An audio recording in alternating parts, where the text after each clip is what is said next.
Hello ladies and gentlemen, today we're going to be playing Ezreal Twisted Fate, which in my opinion is one of the most fun decks the game has ever had. It also happens to be a very strong deck in the meta right now. It has a lot of good matchups, only a couple of bad ones, and so let me tell you why this deck is so much fun and so good, and why I enjoy it so much. So the first thing is, this deck doesn't have a win condition.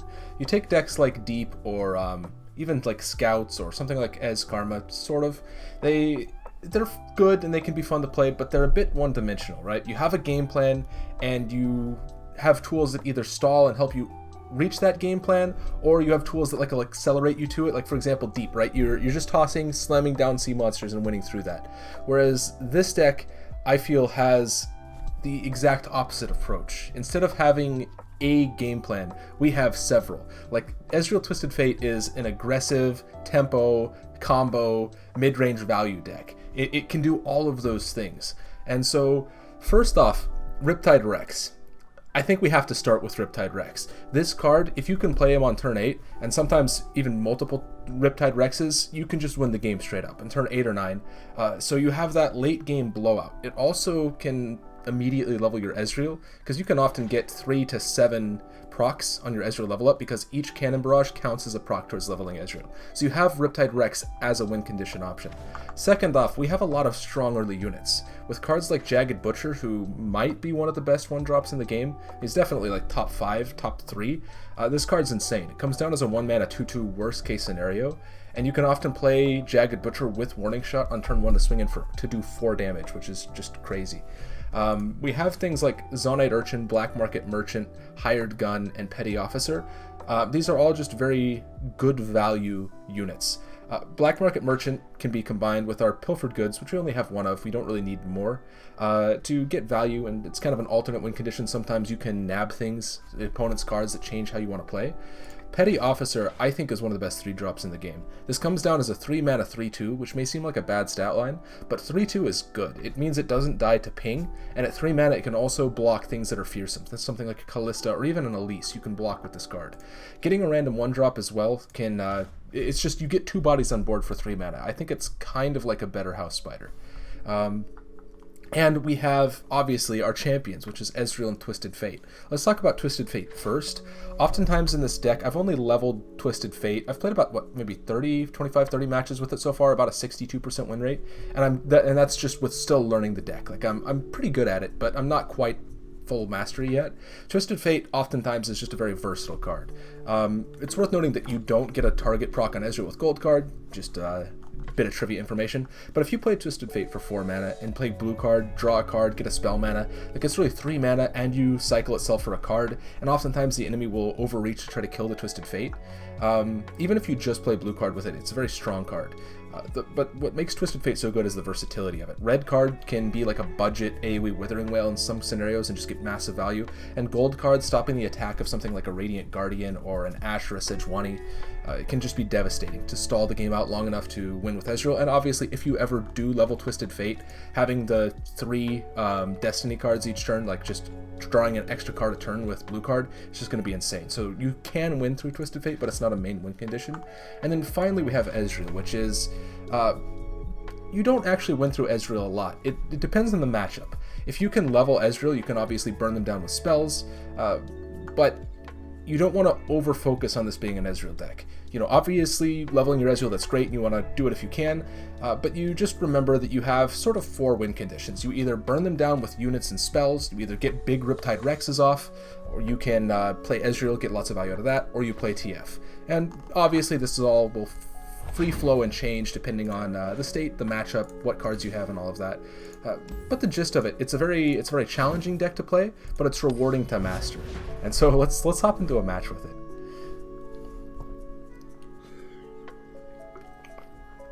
We'll talk a little bit about mulligans. Generally, you want to look for units on curve. I don't usually keep Ezreal or Twisted Fate in my opening hand. You want something like Jagged Butcher on turn 1. If you can get Jagged Butcher Warning Shot, sometimes that can be good. Otherwise, you really want Yordle Grifter. Zonite Urchin can be good, but into Ashe Sejuani, I'm actually going to full mulligan this. Maybe I keep a Thermal Beam. Thermal Beam is really good against Ashe and Sejuani because you can take out their champions. This is obviously not the opening hand we want to have. You really want like a Jagged Butcher or something. Here we got to make a decision on whether we want to Thermo Beam the 1-mana Omen Hawk, and I just don't think it's worth it. If this was an aggro deck we were playing against, something like a, you know, like a Darrowing or a PNZ Burn style, if this was like a Legion Saboteur or a Precious Pet, you'd always want to Thermo that. In those sorts of matchups, your Nexus health is super important. And we immediately draw Thermo Beam. And sort of, you know, now that if I knew I was going to draw 3 Thermo Beams, I obviously would have removed the 1-mana Omen Hawk. So here we got to make a decision. Pick a card isn't great. It's just not here. But Thermogenic Beam, 6 mana to remove a 3-mana unit just sucks. We're in a bad spot. This is not a good opening hand, but we've got to decide how we can salvage it. We could play Black Market Merchant, but then they swing in for Avaros and Trapper both, so I think as much as it sucks to spend 6 mana to remove Trapper, I think we just have to do it. It really feels bad, but what can you do? It's not often you get triple Thermo Beam in your opening hand like that. Alright, well we finally drew Jagged Butcher, but it might be a little bit late. I think the correct play to do here is pass, because if we pass, I'm only burning 1 mana, whereas they burn 3. If we wait and see what they do, we can obviously tailor what we play accordingly. So now we have a few options. We can play Jagged Butcher into like a Thermal Beam to remove. We could play Twisted Fate with Gold Card. I think Twisted Fate with Gold Card is pretty good here. The downside is that gives them a 50-50 shot of drawing a what is it? A Yeti, 1 mana 5/5, just because Avaros and Trapper, if we assume they didn't draw it this turn. Maybe the correct play is to just play Twisted Fate, blue card, and get some card advantage then. If it wasn't for the Avaros and Trapper, I wouldn't be opposed to gold carding here. But the thing is our hand is not great, right? Like, we have Black Market Merchant, we have Jagged Butcher. When the time comes, if we can proc Nexus damage, we'll do okay. And we have Twisted Fate with 2 pick-a cards, or just a second Twisted Fate. But yeah, this is not a great situation. We have a lot of nab, so if we can make that work, that'll be nice. Here we have to decide if we want to Thermo right away, or if we want to try to develop Jagged Butcher first.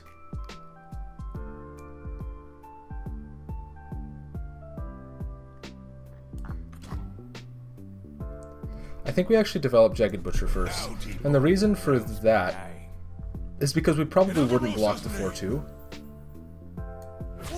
I think we're always eating a lot of damage this turn. I don't think we block the 4. I don't think we'd block the 4/2 with TF. So developing the what's it? It's 2 in the morning. Give me a break. Developing the Jagged Butcher only costs us 1 health effectively, so I think it's the right play. So we still obviously have the Thermo Beam for Sejuani. Here we have to decide if we want to play TF and attack with TF here. I think the answer is yes. We just want to pass priority over to them. On the off chance they let us get Nab or let us get Plunder, we have Black Market Merchant to play. And there's not a lot that punishes this except, I guess, Brittle Steel, sort of. But I think we're desperate, right? I don't think we're in a good spot, so I think we have to look for something. There's the Yeti. We knew it would come, so we have to decide now if we want to do a Thermo Beam. I think the answer almost has to be yes.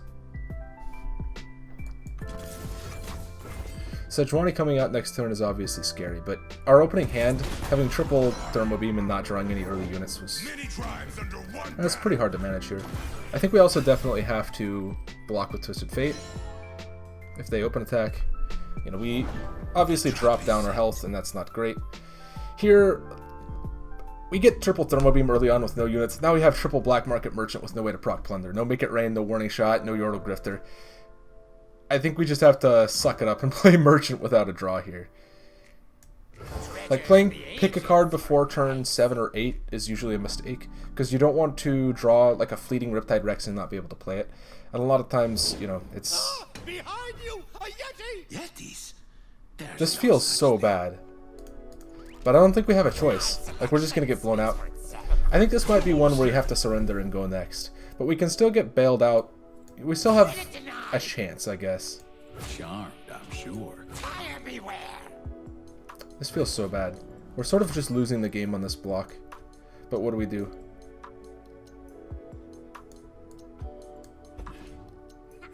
I think we have to take the blocks with Twisted Fate and Merchant.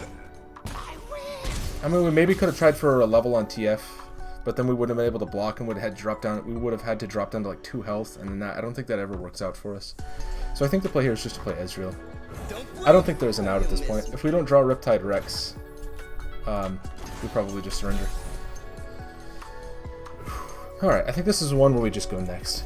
We didn't have a great early hand, and so sometimes that just happens. I just gotta move on to the next match, right? Still though, triple Merchant and Pilfered Goods with no way to proc Plunder. No early units, no warning shot, that just feels bad. Triple early Thermo, what can you do? Sometimes those matches happen, right? That's the way card games go. You can't win every match even if you play perfectly, which I'm still far from, but I'm at least decent. Those matches just happen, you have to go next. That's usually a pretty favored matchup. Like, usually what you want is you want to play like a Jagged Butcher on turn 1. Oftentimes you can get Plunder on turn 2. Hired Gun it's only a one of them in the deck, but it can be very strong for getting value trades. And then obviously Petty Officer and Yordle Grifter are your big value cards. Because having more cards lets you oftentimes have the right answer to a problem. Like, this is a good situation here. Yordle Grifter with Jagged Butcher. Do we want to keep Warning Shot in their opening hand? That's the question. I don't think so. It can be really nice sometimes. Okay, well, we just have it. Okay, so they have an Omen Hawk. We'll just throw down Jagged Butcher then. Do we open attack next turn to get the Jagged Butcher? Do we open attack next turn to just value trade with Jagged Butcher on the Omen Hawk? I think we do. We could obviously develop Zonite Urchin, which we probably will do, actually. Iceveil Archer sort of punishes me for not attacking here if I try to develop into Zonite Urchin. Get bloody, get paid. There's Hired Gun. I think we Zonite Urchin the Warning Shot. We don't really need it. We have two Yordle Grifters. We mulligan Warning Shot, draw Warning Shot. Then we Zonite Urchin on Warning Shot, draw Warning Shot. It's just meant to be. What can you do? Looking for trouble? See, this is where you really need Petty Officer, because it would come in as a blocker and be able to threaten Misfortune. This is definitely less than ideal. So here's the question. Do we want to play Ezreal? I almost think we have to. Although I think we wait until they attack, because we're happy if they pass here. That works out well for us. Set sail. Another question is whether we block Misfortune.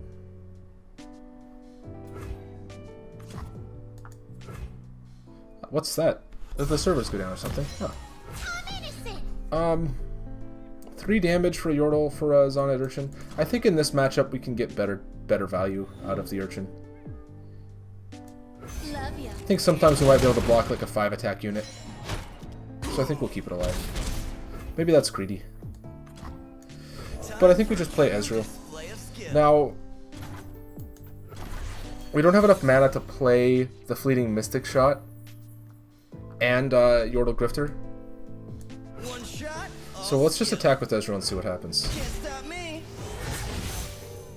We can always go for the Make It Rain.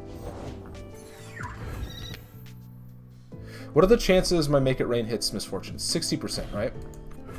I like those odds. I mean, we could obviously go for like Twisted Fate gold card too. That's a consideration. So basically our options are this. We play Yordle Grifter. Maybe we draw a card, maybe we don't. Not a big deal. Play Twisted Fate, gold card Misfortune, which means I can kill Misfortune with Make It Rain. Or I try to get value out of this Mystic Shot. You know, I'm feeling lucky. Of course, it always happens. That's what I get for playing greedy. Okay. You've got dangerous eyes. I like that. Not just so we the eyes, you know. do get punished for that pretty hard. We'll Mystic Shot Misfortune though. We can always clean up Misfortune with TF red card. If they do anything other than open attack.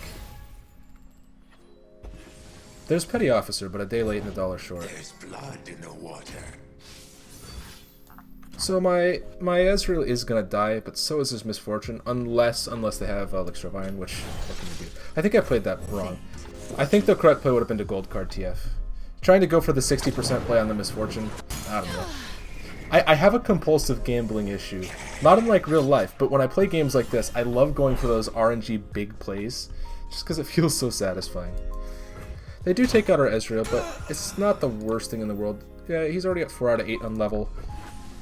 Swim quickly, little fish. We have an open attack, but Fury of the North obviously doesn't allow that. Are we ever going to be able to level up this Twisted Fate? Probably not. But we have Riptide Rex, which means we have a late game now. We have to decide between playing Yordle Grifter and Petty Officer. That may seem like an easy choice, but Petty Officer gives us 2 blockers, and it depends on how afraid of what they have. But then again, Yordle Grifter can draw us a card. And we missed the Allegiance. I mean, it's like a, I don't know, like a 25-30% chance to miss.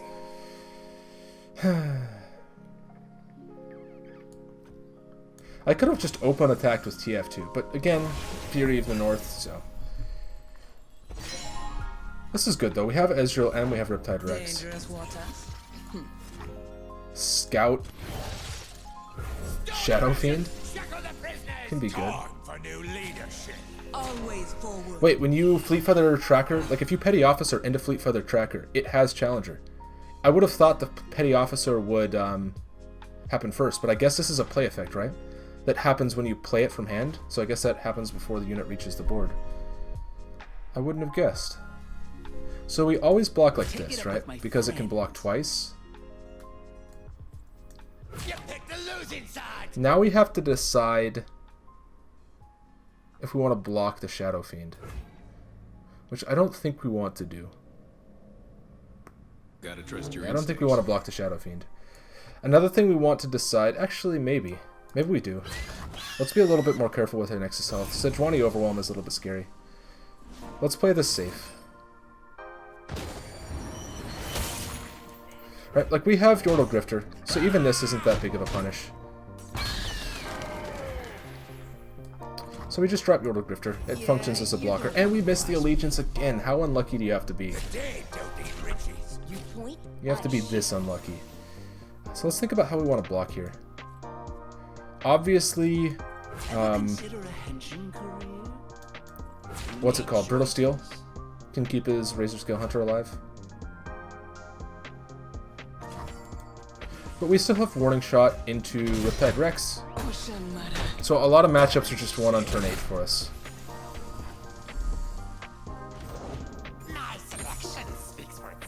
Merchant to draw, but he only gets 1. So we have to respect that they could have PNZ cards now. I think it's definitely just Warning Shot into TF here. I mean, Warning Shot into Riptide Rex. And they call me a shark. We only get 3 procs on Ezreal off of this, because only 1 hits Jagged Butcher.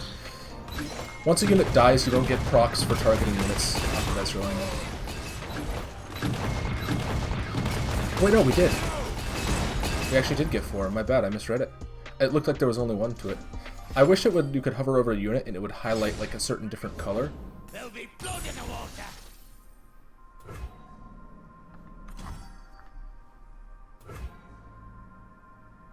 Fuck. They had the counter Rex. Like I said, games are won or lost in turn 8.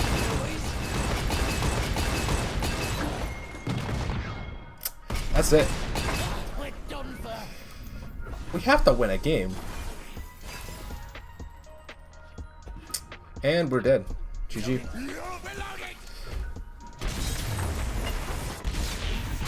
Unlucky. Alright, we gotta go again. We can't let that stand. We have to win one. Watch this video just become a slow descent into madness where we lose match after match after match.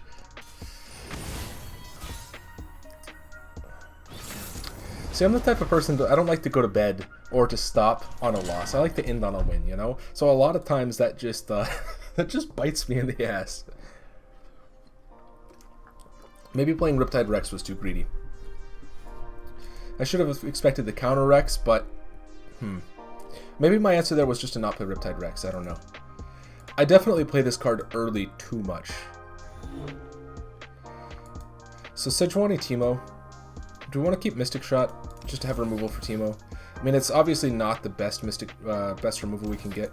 We want Thermo Beam for that. Even Static Shock is better. We have Zonite Urchin. I think we're always going to discard TF here. Just because I think second TF doesn't get great value. If they have Teemo, they probably play it now, when I don't have mana for it. Maybe it's Omen Hawk, though. You never know.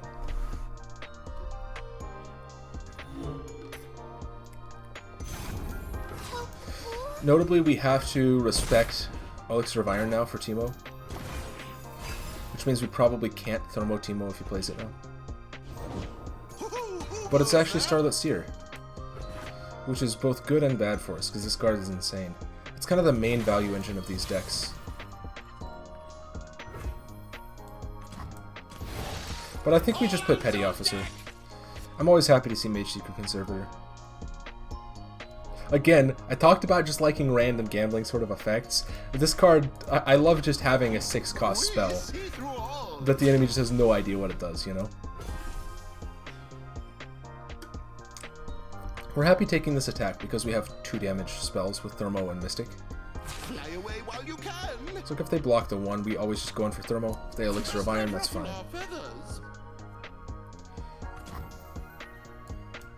We get 8 or 3 damage here, so we drop them down to 15. Like, that's good. Vengeance? It's fantastic. Now we have a good answer for Sejuani that's not Thermo Beam. If they never expect... Oh, that's good too, because they thermoed my unit, I'll thermo theirs. Blessed by snow and stars. I hope they draw a super buff Sejuani that just dies on turn 7. I guess it would be turn 6, right? Because they have even attacks, but...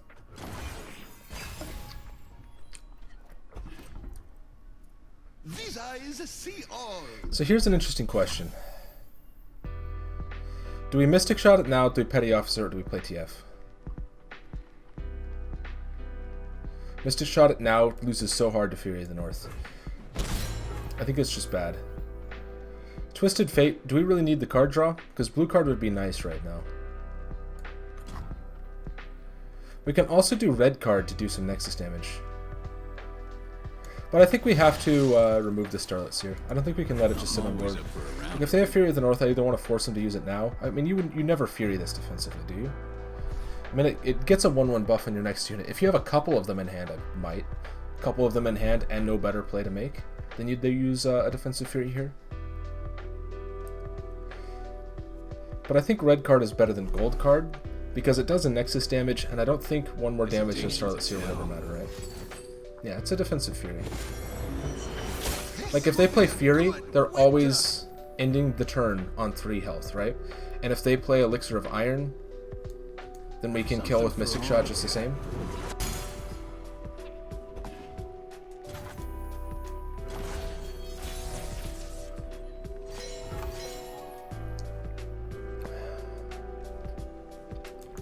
I think Petty Officer's the play here.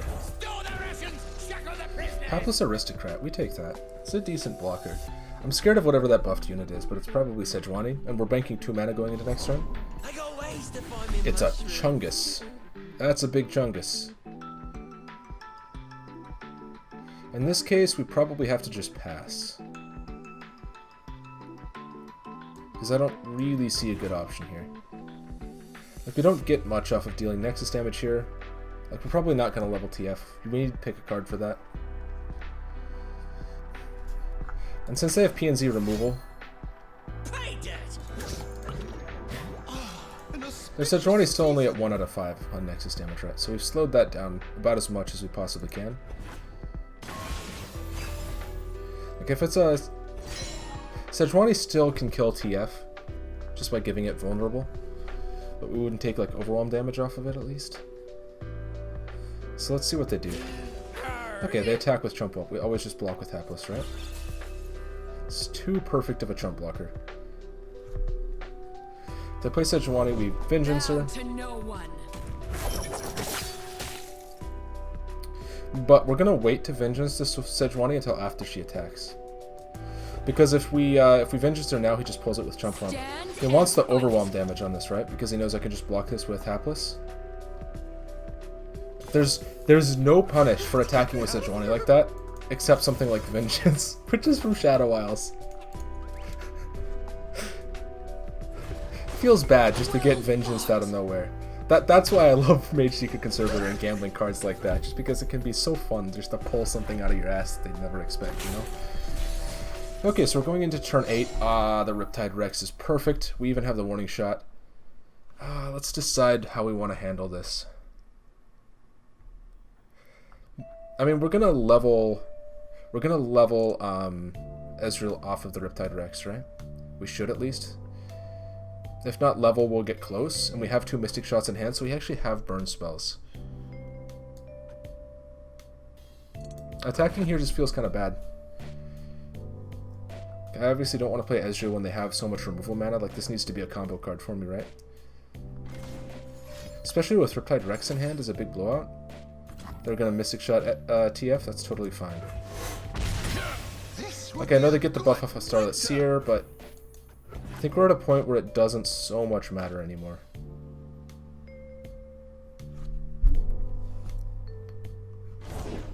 They're out there. Now it's Avaros and Sentry. So I take out a blocker, I'll need to play something. But as it stands, I'm only taking 2 damage off their attack. I mean, or if they even attack with Starlit Seer, I'd actually take 3 because I wouldn't block Sentry. For the homestead.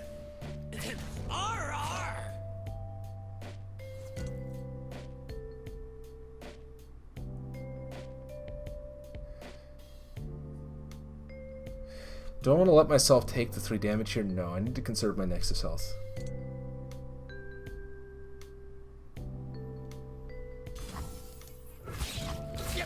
They don't have Riptide Rex, so we don't have to be afraid of that. I think they always get the draw here.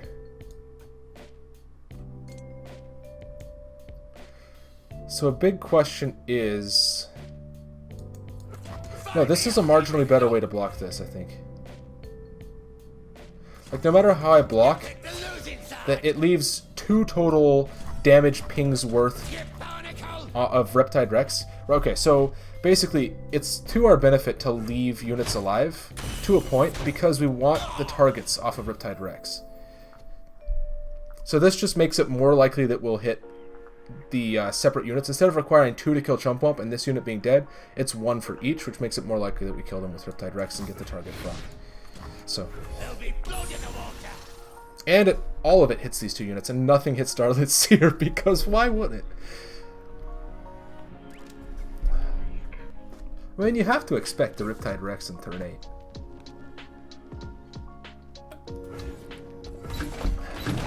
We only get 2 procs in Ezreal because none of them hit Starlit Seer, which we would have gotten 2 off of. But I mean, on the bright side, we deal Nexus damage, right? So now they're at 8, and now I have 2 Mystic Shots, so... You know, we only need to draw like what, 3 more damage worth of burn because we have red card off of Twisted Fate in hand. So that's a decent chance we draw 3 damage worth of spells before we ever need to. They don't have any healing except Tavern Keeper, right? Which maybe you run, but he's just trying to buff something now. This would be a good winter. It's seeming. Oh god, whatever this unit is, I'm so terrified. It's gonna be a Teemo, isn't it? By snow and stars. That's a big Puffcap Peddler. But I mean, we're pretty happy just to trade it out with Riptide Rex, right? Warning Shot. Do we ever just play TF red card to get our plunder on the black market merchant? I think it's actually good. Like, we don't really want to play Ezreal, but this does a Nexus damage, which gets us plunder for black market merchant, which can draw us another card.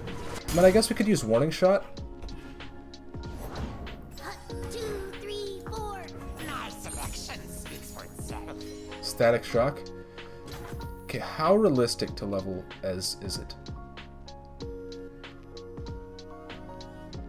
Here's where we got to decide. Okay, they're at 7, and we have, what, 2 plus 2 plus 2 worth of burn damage? I think we just do the static shock. Because we're at a point where we can possibly just kill them. Like, we're 1 damage off of lethal next turn on the spell stack.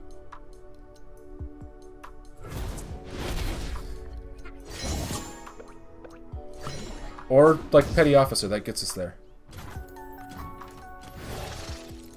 Rogue if you work, run if you don't.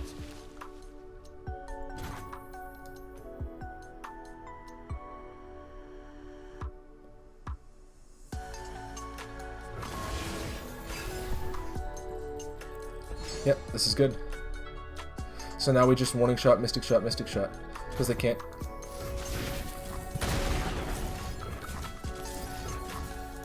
There's no on the spell stack healing that they can do, because Tavern Keeper is the only access to healing in the regions. So when you play decks like this that want to rely on counting your damage to get lethal, you always have to ask yourself how much can their deck heal. And so you have to be afraid of things like, especially like Shadow Isles, you know, Withering Wail, Grasp, Vile Feast are the obvious big 3. But there's also Health Potion off of Ionia, and Deny can stop damage. So it's just about counting the damage and how much healing they can do, right? So even though we started with 2 losses, you know, I like to have wins in videos, it's nice, but we started with 2 losses, we had some bad draws, but then we pulled it back with a pretty well played 3rd match there. I think my big mistake on the 2nd match was playing the Riptide Rex. I don't think I needed to go in for it yet, and generally whoever plays the first Riptide Rex loses, because the 2nd Riptide Rex kills the first and you obviously get to attack with it because it wipes the board. So if you have a really big board, those rules don't apply, because obviously Riptide Rex can't wipe the whole thing. In that case, I probably didn't need to play my Rex and could have just passed, waited for them to play theirs, played mine, and got victory that way. But I hope that showcases why I love this deck so much. It's just great because you have so many divergent ways to win the game, and I think that makes it so much fun to play. And it's definitely going to be my my favorite deck going forward in the future. So thank you for watching the video. I hope you have a lovely rest of your day, and I'll see you guys in the next one. Bye.